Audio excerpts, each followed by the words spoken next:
ಪರ್ಫೆಕ್ಟಾಗಿ ಹೋಟೆಲ್ ಸ್ಟೈಲಲ್ಲಿ ಟೊಮೆಟೊ ಸೂಪ್ನ ಹೇಗೆ ಮಾಡೋದು ಅಂತ ನಾವು ನೋಡೋಣ ವೀಕ್ಷಕರೇ. ಇವತ್ತು ಯಾವುದೇ ತರಹದ ಕಲರ್ ಕೂಡ ಆ್ಯಡ್ ಆಗಿಲ್ಲ, ಬಟ್ ಕಲರ್ನ ನೋಡ್ಬೋದು ನ್ಯಾಚುರಲ್ ಆಗಿ ಎಷ್ಟು ಚೆನ್ನಾಗಿ ಬಂದಿದೆ ಅಂತ.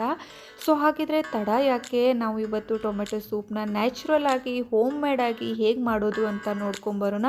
ಚಿಕ್ಕ ಮಕ್ಕಳಿಂದ ಹಿಡಿದು ದೊಡ್ಡೋರವರೆಗೂ ಎಲ್ಲರೂ ಇಷ್ಟಪಟ್ಟು ಕುಡಿಯುವಂತಹ ಸೂಪ್ ಅಂತ ಹೇಳಿರ್ಬೋದು. ಸೊ ಹಾಗಿದ್ರೆ ತಡ ಯಾಕೆ ನೋಡ್ಕೊಂಬರೋಣ. ಬಟ್ ಅಲ್ಲಿವರೆಗೂ ನೀವು ನಮ್ಮ ಚಾನಲ್ಗೆ ಹೊಸಬರಾಗಿದ್ದರೆ ಚಾನಲನ್ನು ಸಬ್ಸ್ಕ್ರೈಬ್ ಮಾಡಿ ಮತ್ತು ಪಕ್ಕದಲ್ಲೇ ಬರೋ ಬೆಲ್ ಐಕಾನನ್ನು ಪ್ರೆಸ್ ಮಾಡಿ ವಿಡಿಯೋನ ಸ್ಕಿಪ್ ಮಾಡದೆ ನೋಡಿ ಅಂತ ಹೇಳ್ತಾ ಇದ್ದೀನಿ. ವೆಲ್ಕಮ್ ಬ್ಯಾಕ್ ಟು ಅನುರಾಧಾಸ್ ಕಿಚನ್ ವೀಕ್ಷಕರೇ. ಮತ್ತು ಇವತ್ತು ನಾವು ಟೊಮೆಟೊ ಸೂಪ್ ಮಾಡಲು ಮೇನ್ ಇಂಗ್ರೀಡಿಯೆಂಟ್ಸ್ ಅಂತ ಹೇಳ್ಬೋದು ಟೊಮೆಟೊ. ಸೊ ಟೊಮೆಟೊನು ನಾನು ತೊಗೊಂಡಿದ್ದೀನಿ, ಒಂದು 6 ಟೊಮೆಟೊನ ಇಲ್ಲಿ ತೊಗೊಂಡಿದ್ದೀನಿ, ಸರಾಸರಿ ಒಂದು ಅರ್ಧ kg ಆಗುವಷ್ಟು. ಸೊ ಎಲ್ಲ ಇಂಗ್ರೀಡಿಯೆಂಟ್ಸ್ನು ನಾನು ಡಿಸ್ಕ್ರಿಪ್ಷನ್ ಬಾಕ್ಸಲ್ಲಿ ಕೊಡ್ತೀನಿ, ನೀವು ಹೋಗಿ ಚೆಕ್ ಮಾಡ್ಕೊಳ್ಳಿ, ಇನ್ ಡೀಟೇಲಾಗಿ ಕೊಡ್ತೀನಿ. ಸೊ ಒಂದು 6 ಟೊಮೆಟೊನ ನಾನು ತೊಗೊಂಡಿದ್ದೀನಿ. ಅದನ್ನು ಚೆನ್ನಾಗಿ ವಾಶ್ ಮಾಡಿಬಿಟ್ಟು ಈ ಥರ ಚಿಕ್ಕದಾಗಿರೋ ಪೀಸಾಗಿ ಮಾಡ್ಕೋಬೇಕಾಗುತ್ತೆ. ತುಂಬ ದೊಡ್ಡದಾಗಿ ಕಟ್ ಮಾಡ್ಕೋಬೇಡಿ, ಈ ಥರ ಮೀಡಿಯಮ್ ಆಗಿ ಮಾಡ್ಕೊಳ್ಳಿ. ತುಂಬ ಚಿಕ್ಕದ್ದು ಬೇಡ, ತುಂಬ ದೊಡ್ಡದ್ದು ಬೇಡ. ಸೊ ಆದಷ್ಟು ಹಣ್ಣಾಗಿರುವಂತಹ ಈ ಥರ ಲಾಲ್ ಇರುತ್ತಲ್ಲ, ತುಂಬ ಕೆಂಪು ಬಣ್ಣ ಬಂದಿರುವಂತಹ ಟೊಮೆಟೊನ ನೀವು ತಗೊಳ್ಳಿ ಅಂತ ಹೇಳ್ತಾ ಇದ್ದೀನಿ. ಅದಾದಮೇಲೆ ನಾನು ಒಂದು ಪ್ಯಾನ್ನ ಬಿಸಿ ಮಾಡಲಿಕ್ಕೆ ಇಟ್ಟಿದ್ದೀನಿ.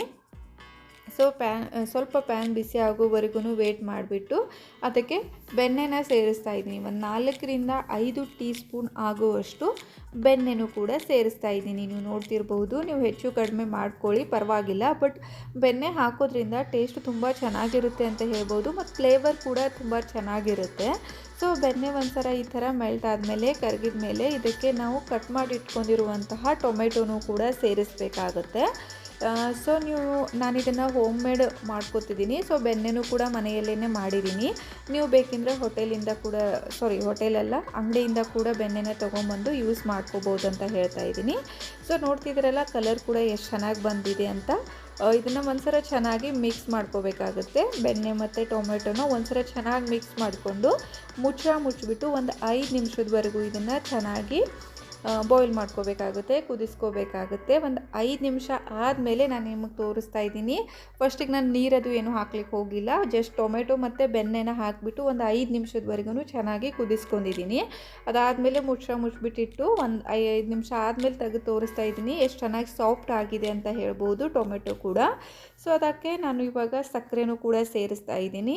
ನಿಮಗೆ ಯಾವ ಥರ ಟೇಸ್ಟ್ ಬೇಕೋ ಹೆಚ್ಚು ಕಡಿಮೆ ನೀವು ಮಾಡ್ಕೊಳ್ಳಿ. ನಾನು ಒಂದು 2ರಿಂದ 3 ಟೇಬಲ್ ಸ್ಪೂನ್ ಆಗೋಷ್ಟು ಸಕ್ಕರೆನ ಸೇರಿಸಿದ್ದೀನಿ, ಮತ್ತು ರುಚಿಗೆ ತಕ್ಕಷ್ಟು ಉಪ್ಪನ್ನು ಕೂಡ ಸೇರಿಸಿದ್ದೀನಿ, ಸಾಲ್ಟ್ನ. ಅದಾದಮೇಲೆ ಒಂದು 2 ಟೀ ಸ್ಪೂನ್ ಆಗುವಷ್ಟು ಟೊಮೆಟೊ ಸಾಸ್ ಬರುತ್ತಲ್ಲ, ಕೆಚಪ್ ಅಂತೀವಲ್ಲ, ಅದನ್ನು ಹಾಕಿದ್ದೀನಿ. ನೀವು ಬೇಕಿದ್ರೆ ಕಡಿಮೆ ಹೆಚ್ಚು ಕೂಡ ಮಾಡ್ಕೋಬೋದು, ಆದಷ್ಟು ಕಡಿಮೆನೇ ಹಾಕಿ ಅದನ್ನು. ಸೊ ಈಗ ಒಂದು ಅರ್ಧ ಟೀ ಸ್ಪೂನ್ ಆಗುವಷ್ಟು ಜೀರಿಗೆ ಪೌಡರನ್ನು ಹಾಕಿದ್ದೀನಿ, ಮತ್ತು ಒಂದು ಅರ್ಧ ಟೀ ಸ್ಪೂನ್ ಆಗುವಷ್ಟು ಬ್ಲ್ಯಾಕ್ ಪೆಪ್ಪರ್ ಪೌಡರ್ನ ಹಾಕಿದ್ದೀನಿ, ಕರಿಮೆಣಸಿನಕಾಳು ಪೌಡರ್ ಅಂತ ಹೇಳ್ಬೋದು. ಇದನ್ನು ಕೂಡ ನೀವು ಮನೆಯಲ್ಲೇ ಮಾಡ್ಕೋಬೋದು, ಪರವಾಗಿಲ್ಲ. ಸೊ ಇದಾದಮೇಲೆ ಚೆನ್ನಾಗಿ ಒಂದ್ಸಲ ಮಿಕ್ಸ್ ಮಾಡಿಬಿಟ್ಟು ಒಂದು ಅರ್ಧ ಲೀಟರ್ ಆಗುವಷ್ಟು ನೀರನ್ನ ಇದಕ್ಕೆ ಹಾಕ್ತಾ ಇದ್ದೀನಿ. ನಾನು ಒಂದು 6 ಮೀಡಿಯಮ್ ಸೈಜ್ ಟೊಮೆಟೊನ ತೊಗೊಂಡಿದ್ದೀನಿ, ಅದಕ್ಕೆ ಒಂದು ಅರ್ಧ ಲೀಟರ್ ಆಗುವಷ್ಟು ನೀರನ್ನ ಹಾಕ್ತಾಯಿದ್ದೀನಿ. ನೀವು ಟೊಮೆಟೊನ ಹೇಗೆ ತೊಗೊಂಡಿರ್ತೀರ ಆ ಪ್ರಮಾಣದಲ್ಲಿ ನೀರನ್ನು ಕೂಡ ಹೆಚ್ಚು ಕಡಿಮೆ ಮಾಡ್ಕೋಬೇಕಾಗುತ್ತೆ. ಸೊ ಅದಾದಮೇಲೆ ಒಂದು ಸ್ವಲ್ಪ ಖಾರದ ಪೌಡರನ್ನು ಹಾಕ್ತಾಯಿದ್ದೀನಿ, ರೆಡ್ ಚಿಲ್ಲಿ ಪೌಡರು. ಸೊ ಇದನ್ನು ಮಾತ್ರ ಸ್ಕಿಪ್ ಮಾಡಲಿಕ್ಕೆ ಹೋಗಬೇಡಿ. ಸಕ್ಕರೆ, ಉಪ್ಪು ಮತ್ತು ಖಾರದ ಪೌಡರು ಇದು ಬೇಕೇ ಬೇಕಾಗುತ್ತೆ. ಇದಾದಮೇಲೆ ಚೆನ್ನಾಗಿ ಇದನ್ನು ಈ ಥರ ಬಬಲ್ ಬರೋವರೆಗೂ ಕುದಿಸ್ಕೋಬೇಕಾಗುತ್ತೆ. ನೀವು ನೋಡ್ತಿದ್ದೀರಲ್ಲ, ಚೆನ್ನಾಗಿ ಎಲ್ಲನೂ ಮಿಕ್ಸ್ ಆಗಿಬಿಟ್ಟು ಚೆನ್ನಾಗಿ ಬಬಲ್ ಬರೋವರೆಗೂ ಒಂದು 5ರಿಂದ 10 ನಿಮಿಷದವರೆಗೂ ಚೆನ್ನಾಗಿ ಮೀಡಿಯಮ್ ಫ್ಲೇಮಲ್ಲಿ ಕುದಿಸ್ಕೊಳ್ಳಿ ಅಂತ ಹೇಳ್ತಾ ಇದ್ದೀನಿ. ಅದಾದಮೇಲೆ ಒಂದು ಈ ಥರ ಜಾರಿನ ತೊಗೊಂಡಿದ್ದೀನಿ ನಾನು. ನೀವು ಮಿಕ್ಸಿಯಲ್ಲಿ ಮಾಡ್ಕೊಳ್ಳಿಕ್ಕೆ ಹೋಗಬೇಡಿ, ಮಿಕ್ಸಿಯಲ್ಲಿ ಮಾಡಿದರೆ ಬೀ ಕೂಡ ಎಲ್ಲನೂ ಸಣ್ಣಾಗಿ ಬಿಡುತ್ತೆ. ಸೊ ಅದರಿಂದ ಅದ್ರ ಬೀ ಏನಿರುತ್ತಲ್ಲ, ಟೊಮೆಟೊ ಬೀಜ ಸ್ವಲ್ಪ ಕಹಿ ಅಂಶ ಇರೋದ್ರಿಂದ ಅದಕ್ಕೆ ಮತ್ತು ಸೂಪೆಲ್ಲ ಕಹಿ ಆಗಿಬಿಡುತ್ತೆ. ಸೊ ಅದಕ್ಕೋಸ್ಕರ ಮಿಕ್ಸಿಯಲ್ಲಿ ಆದಷ್ಟು ಅವಾಯ್ಡ್ ಮಾಡಿ ಈ ಥರ ಜಾರಿಯಲ್ಲಿನೇ ಇದನ್ನು ಹಾಕ್ಕೊಂಡ್ಬಿಟ್ಟು ಚೆನ್ನಾಗಿ ಇದನ್ನು ಪ್ರೆಸ್ ಮಾಡಿಕೊಂಡು ಏನಂದರೆ ಟೊಮೆಟೊದಲ್ಲಿರುವಂತಹ ಎಲ್ಲ ಅಂಶನೂ ನಾನು ತಗೊಂಡಿದ್ದೀನಿ, ಸಾಫ್ಟಾಗಿರುವಂಥದ್ದು. ಮತ್ತು ಮೇಲ್ಗಡೆ ಪಲ್ಪ್ ಉಳಿದಿರುತ್ತಲ್ಲ, ಅದನ್ನು ಮಾತ್ರ ತೆಗೆದಿಟ್ಕೊಳ್ಳಿ, ರಿಮೂವ್ ಮಾಡ್ಕೊಳ್ಳಿ, ತೋರಿಸ್ತಿದ್ದೀನಿ. ಸೊ ಇವಾಗ ಮೇನ್ ಇಂಗ್ರೀಡಿಯೆಂಟ್ಸು ಇದು ಕೂಡ ಕಾರ್ನ್ ಫ್ಲೋರ್ ಅಂತ ಹೇಳ್ಬೋದು. ಇದರಿಂದ ನಾವು ಟೊಮೆಟೊಗೆ ಒಂದು ಥಿಕ್ನೆಸ್ ಬರುತ್ತೆ ಫ್ರೆಂಡ್ಸ್. ಏನಂದರೆ ಇದನ್ನು ಒಂದು ಬೌಲಲ್ಲಿ ಒಂದು 2 ಸ್ಪೂನ್ ಆಗುವಷ್ಟು ಕಾರ್ನ್ ಫ್ಲೋರ್ನ ತೊಗೊಂಡ್ಬಿಟ್ಟು ಸ್ವಲ್ಪ ನೀರು ಹಾಕ್ಕೊಂಡು ಈ ಥರ ಕಲಿಸ್ಕೋಬೇಕಾಗುತ್ತೆ, ಬ್ಯಾಟರ್ ಮಾಡ್ಕೋಬೇಕಾಗುತ್ತೆ. ದೋಸೆ ಬ್ಯಾಟರ್ ಇರುತ್ತಲ್ಲ ಆ ಥರ. ಸೊ ಇದನ್ನು ಟೊಮೆಟೊ ಸೂಪ್ನ ಕೂಡ ನಾನು ಮತ್ತೆ ಬಿಸಿ ಮಾಡಲಿಕ್ಕೆ ಇಟ್ಟಿದ್ದೀನಿ, ನೀವು ನೋಡ್ತಿರ್ಬೋದು. ಮತ್ತು ಅದಾದಮೇಲೆ ಅದಕ್ಕೆ ಸ್ವಲ್ಪ ಕಾರ್ನ್ ಫ್ಲೋರ್ನ ಹಾಕ್ತಾಯಿದ್ದೀನಿ, ಸ್ವಲ್ಪದಾಗಿಯೇ ಕಾರ್ನ್ ಫ್ಲೋರ್ನ ಹಾಕ್ತಾಯಿದ್ದೀನಿ, ನೋಡ್ತಿರ್ಬೋದು ನೀವು. ಜಾಸ್ತಿ ಸಡನ್ನಾಗಿ ಎಲ್ಲನೂ ಹಾಕ್ಲಿಕ್ಕೆ ಹೋಗ್ಬಿಡಿ, ಸ್ವಲ್ಪ ನೋಡಿಕೊಂಡು ಹಾಕ್ಕೊಳ್ಳಿ ಫ್ರೆಂಡ್ಸ್. ಕಲರ್ ಇವಾಗ ನಿಮಗೆ ಸ್ವಲ್ಪ ಲೈಟಾಗಿ ಕಾಣ್ಬೋದು, ಬಟ್ ಒಂದ್ಸಲ ಚೆನ್ನಾಗಿ ಬಾಯ್ಲ್ ಆಗ್ತಿದ್ದಂಗೆ ಕಲರ್ ಇಮಿಡಿಯೇಟಾಗಿ ಬರುತ್ತೆ. ಸೊ ನೀವು ಬೇಕಂದರೆ ಫುಡ್ ಕಲರ್ನೂ ಕೂಡ ಆ್ಯಡ್ ಮಾಡ್ಕೋಬೋದು, ಬಟ್ ನಾನಿಲ್ಲಿ ಯಾವುದೇ ರೀತಿ ಫುಡ್ ಕಲರ್ನ ಆ್ಯಡ್ ಮಾಡಿಲ್ಲ.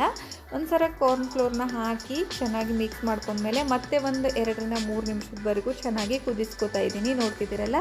ಇವಾಗ ನಿಮಗೆ ಗೊತ್ತಾಗುತ್ತೆ ಎಷ್ಟು ಚೆನ್ನಾಗಿ ಥಿಕ್ನೆಸ್ ಬಂದಿದೆ ಅಂತ, ನೋಡ್ತಿದ್ದೀರಲ್ಲ. ವಾವ್, ಇದು ಇನ್ನೂ ಸ್ವಲ್ಪ ತಣ್ಣಗೆ ಅಂದರೆ ಆರಿದ ಮೇಲೆ ಇನ್ನೂ ಕೂಡ ಚೆನ್ನಾಗಿ ಥಿಕ್ನೆಸ್ ಬರುತ್ತೆ ಅಂತಲೇ ಹೇಳ್ಬೋದು. ಒಂದು 5 ನಿಮಿಷದವರೆಗೂ ಚೆನ್ನಾಗಿ ಮಿಕ್ಸ್ ಆಗೋವರೆಗೂ ಚೆನ್ನಾಗಿ ಬಾಯ್ಲ್ ಮಾಡ್ಕೊಳ್ಳಿ ಅಂತ ಹೇಳ್ತಾ ಇದ್ದೀನಿ.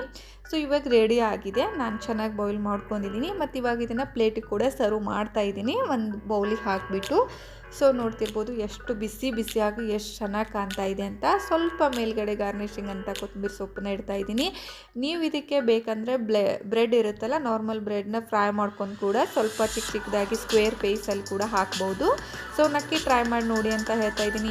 ಈ ವಿಡಿಯೋ ಇಷ್ಟ ಆಗಿದ್ದಲ್ಲಿ ಲೈಕ್ ಮತ್ತು ಶೇರ್ ಮಾಡಿ. ಮುಂದಿನ ವಿಡಿಯೋ ಜೊತೆ ಮತ್ತೆ ನಿಮಗೆ ಸಿಗ್ತೀನಿ. ಅಲ್ಲಿವರೆಗೂ ಬಾಯ್ ಫ್ರೆಂಡ್ಸ್.